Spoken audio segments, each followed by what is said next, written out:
Hey everyone, Alex Talander here, and welcome to our bonus content as we work on putting Ostium Season 6 together.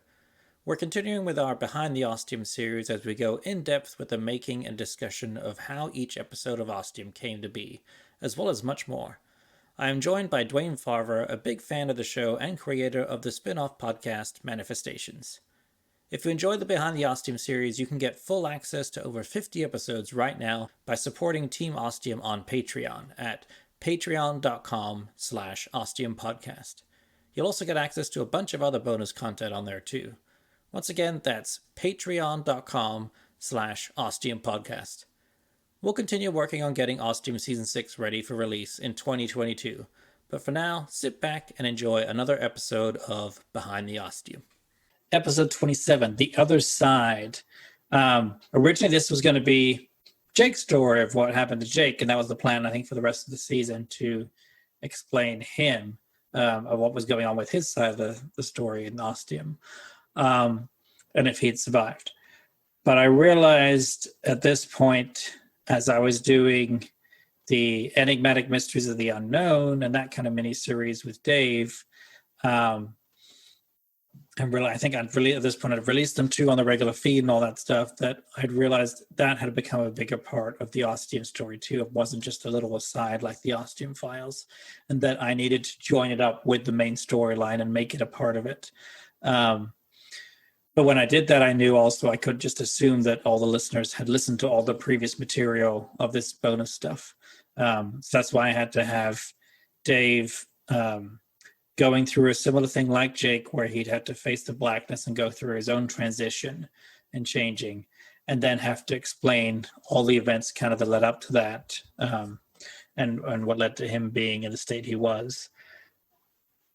And also getting on to pretty much making it clear that Dave is in fact Steve, who is Monica's son.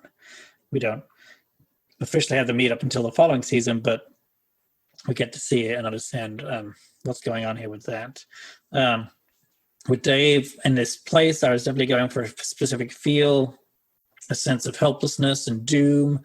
Again, the music that I used, the piece for this is one of my favorite pieces that Chris ever wrote. It was my theme, my ringtone for a long time on my cell phone.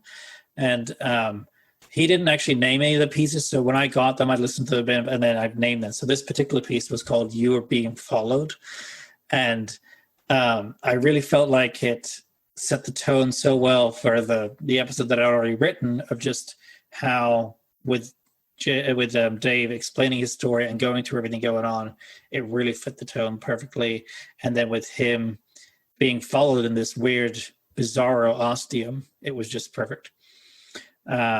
It was, even though it was one of my favorite pieces, and I felt like, well, this is going to be obviously Jake's piece, it ended up being the one that worked better for Dave. So we're getting to see him going through his trauma with the blackness. I really wanted to do a lot of detail here of what it feels like and how his own personal experiences of it. And also him giving, he's giving shape and sound to the entity. I definitely wanted to give a sense of something of the supernatural with the blackness. And it was kind of like a horror episode, again, chase episode, which was a little different from the usual episodes of Ostium. And so you have Dave being chased by this weird thing, whatever it is that he doesn't understand, but he's terrified of it. And he ends up back in Roanoke right at the very end. Right back at a place we're very familiar with from episode 2 of Ostium, because all things come around. But except this time, this place that we've all come to know is a little different, with a fire going and things like that, and another person there who he can't tell who it is. So he prepares himself to defend himself with that special little gun and confront whoever else is there, not knowing who it could possibly be. I really don't think at that point he had any ideas that it could have been Jake. He just thought it was another evil entity of Ostium. And I made a note that when Dave opens the door from the bizarro nightmare Ostium to go to Roanoke, there's a bright white light. and that's not a normal thing that No. we're used to happening when we have an Ostium door open. So as a listener, I'm like, all right, this is going to be different. Right. I was honestly expecting him to not go to Roanoke, but he did end up going there. But then there was the fire and It was a different signs of life, and I'm like, well, all right, something is different about right. this. Cool. Again, these things I hadn't noticed that I put in, and they work out. The way that the nightmare world, and Dave even I believe brings it up. I'm not sure if it's this episode or if it's in when he's talking to Jake about it. How it's reminding him of the Lord of the Rings when Frodo has on the ring, and you know, it's a sort of shadow version of the world, and the Nazgul even look different when he has the ring on than not.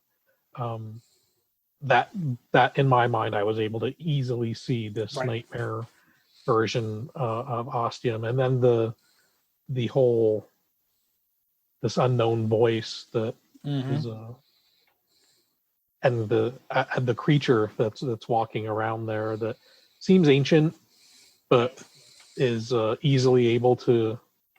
We obviously not probably running, but but keep up with him in some way. Keeps up. Yeah.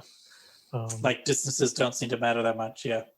Right. And it was kind of me like manifesting, you know, the blackness, giving shape to it, and giving. And that's exactly when I first listened to this. I'm like, well, that's the blackness. That's what's making the noise in the blackness. That's at least causing the blackness. I knew it was tied to the blackness in some way. And I'm like, all right, it's a personification, some kind of a foil to Jake. Yeah. And again, it was something that I'd set up here and then really wouldn't address again. Well, I mean, towards the end of the season, we'd see more of, and then in the following season, we'd actually see it come to full fruition in a way, and what it was trying to do and how they would deal with it and stuff. Yeah.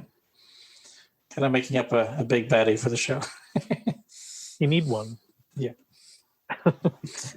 Yeah, because up to this point, you might have thought it was Monica, but it's totally not. So, yeah. Monica did seem to be the obvious choice for the cause of all the conflict, but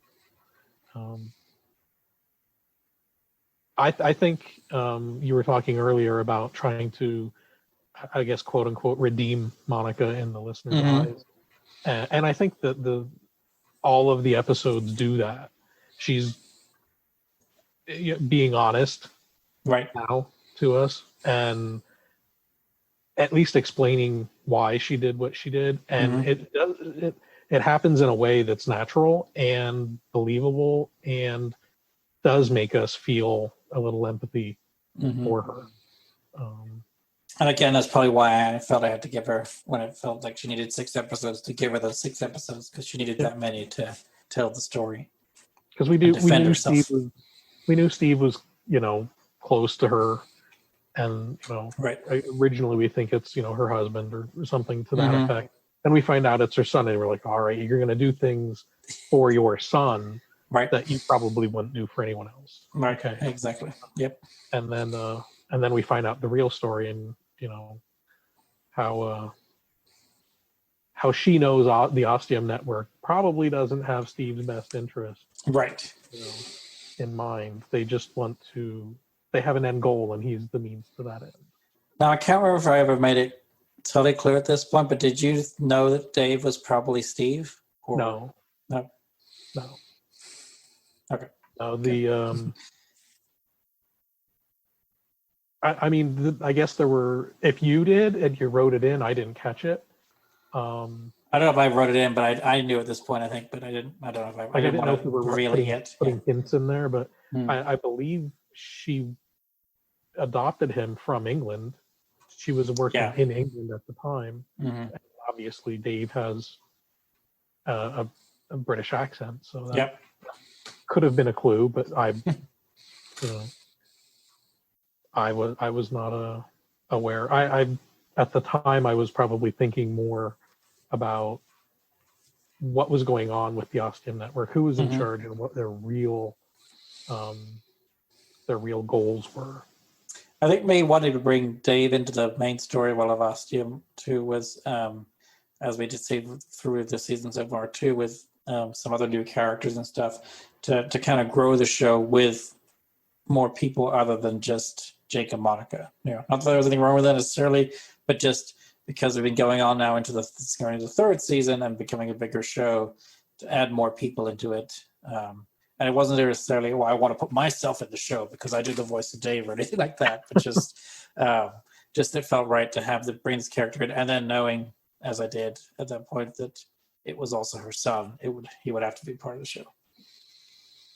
And just to give a different, because I felt like I made Dave, again, a very different person from Jake or Monica, it felt right to have a new kind of angle and dynamic going on with them. And honestly, just hearing and knowing the fact that you were voicing the role, and I'm like, it's easy to get the actor in the room when you're the actor. Right. It just seemed like an easy way to get another character in there. Then again, he has been much like Jake and Monica, one of these things where it's like, I don't know what story he's going to tell, whatever. And then I just make myself start writing, and it all just starts coming out. And the brain just starts putting stuff together. And it's just weird how within this world, I just seem to be able to always just delve in and do stuff with no problem. With these characters, even though it was a new character, it was no problem just diving in and telling his story. I don't know what was everything going on. It's fun. That's why there's so much more story to tell. I think the way the world of Ostium is created or structured, it would be easy to do that.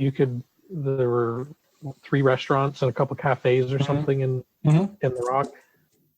There's a chef that works in one of them. I can picture there's an entire, story behind that one chef, because everyone that worked there would have been there for a reason. Yeah. Because of a specialty. And Monica even brings it up that her and Steve were an exception to the rule. They were family, but they were an exception to the rule because they were taking the boat.